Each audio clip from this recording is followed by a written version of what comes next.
What's going on, guys? It's Rollerccentral here today, bringing you a new Kennywood video, the last and final video before the reveal of the new coaster, so stay tuned.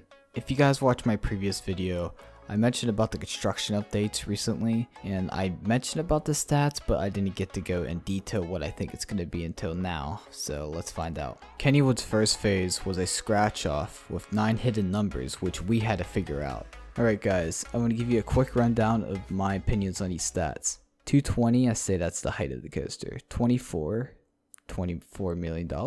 50, lift descent angle. 9, maybe inversions. 197, the tallest inversion in the world. 120, duration, it's 2 minutes long. 3, maybe 3 inversions or 3 launches. 75 miles per hour. And 4,000 is the length of the coaster. After all the stats were released, they went to phase 2, which is the crossword puzzle. That gave us a lot of new information and all the ride details that we should know. So since I have more info with the crossword puzzle, I want to dissect all the numbers now. So 220, I'm pretty sure that's going to be the height of the coaster. It could be the drop, but on the crossword puzzle it mentions nothing about a drop. Plus I don't think they would, copy Phantom's Revenge second drop for the height. I think it's going to be the tallest part of the ride for the new coaster. Number 24. That's an interesting number because it could be 3 different things. It could be $24 million, which Kennywood probably could invest in. 24 passengers per train, or 24 seconds of airtime. That's going to be the iffy one. Number 50. I feel like that number is going to be the lift descent of the coaster, or the lift angle you can call it. So when you're going up the hill, the angle it's at. Number 9, the weirdest number on this list. Well, number 9, that could be a number of airtime hills, maybe 9 inversions, maybe 9 records broken, possibly. I feel like Kennywood's going to go big on this. I'm calling 9 records broken. 197. In the beginning, I thought it was going to be the height of the coaster until 220 came out, so I decided drop, but the crossword doesn't have drop on it, and the thing it does, which states clearly tallest inversion. Could that be the tallest inversion in the world? 120. I honestly thought 120 at first could have been an infinity coaster model with a 120-degree drop, which would have been a record. But I'm going with 120 seconds of ride time, which is 2 minutes long. Number 3 can also be a tricky number. It could be 3 inversions on the coaster, maybe 3 records broken on that, or maybe 3 launches of a coaster. The crossword clearly states that it could be a launch coaster, but we can't believe everything they say. Steel is on there, wood suspended. We don't know what it's going to be. But I'm assuming it's going to be 3 inversions on this ride. 75, I'm going with speed of the coaster, because 220 feet in the air, either its drop or height, would reach that speed on any coaster today. 4,000, that seems like a very tough number to choose from. Funny, 4,000 feet of track length, that seems legit. But yeah guys, that's my opinions on those stats. Leave your comments below what you think the stats are going to be. Everyone has their opinions.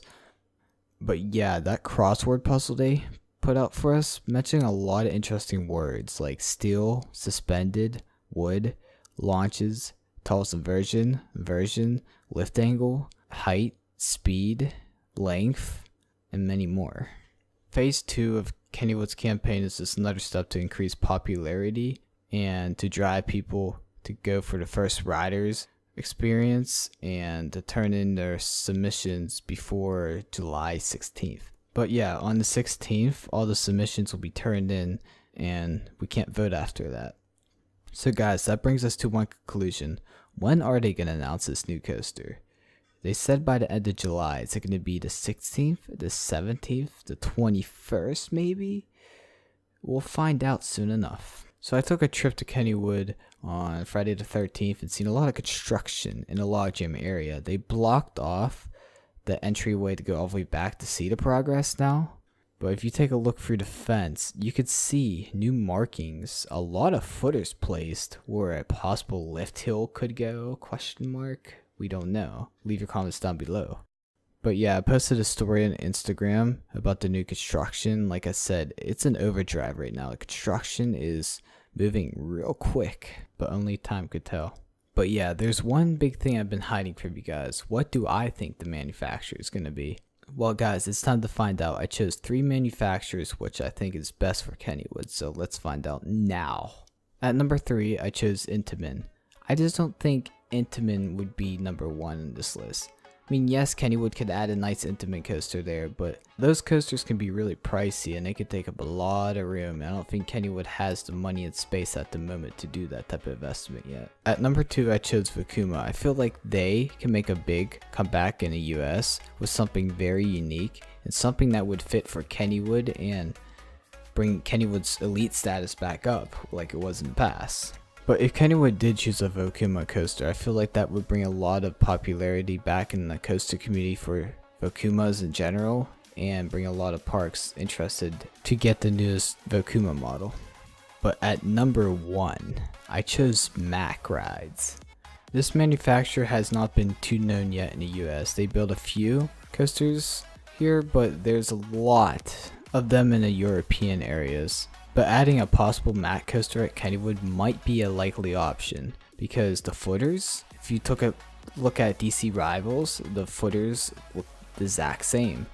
DC Rivals stats line up similar to Kennywood's new coaster stats and probably better for the park. I feel like they can do so much with a Mack coaster. With that length and that height, they can make that go around the terrain, the log chamber so well with a lot of interesting inversion, airtime stalls, maybe wave turns. They can do a lot with this coaster. I feel like Mack in general is small enough, but it would fit perfectly in that plot of land. What do you guys think? But anyways guys, I hope you enjoyed my video today. Just know that's my opinion what I think the coaster is going to be. Everyone has their opinions, so drop your comments down below. I hope you enjoyed my video, so if you did, give it a thumbs up. Subscribe if you're new, don't forget to turn on your post notifications. Check out our Instagram, Discord, and join the Rollerccentral community.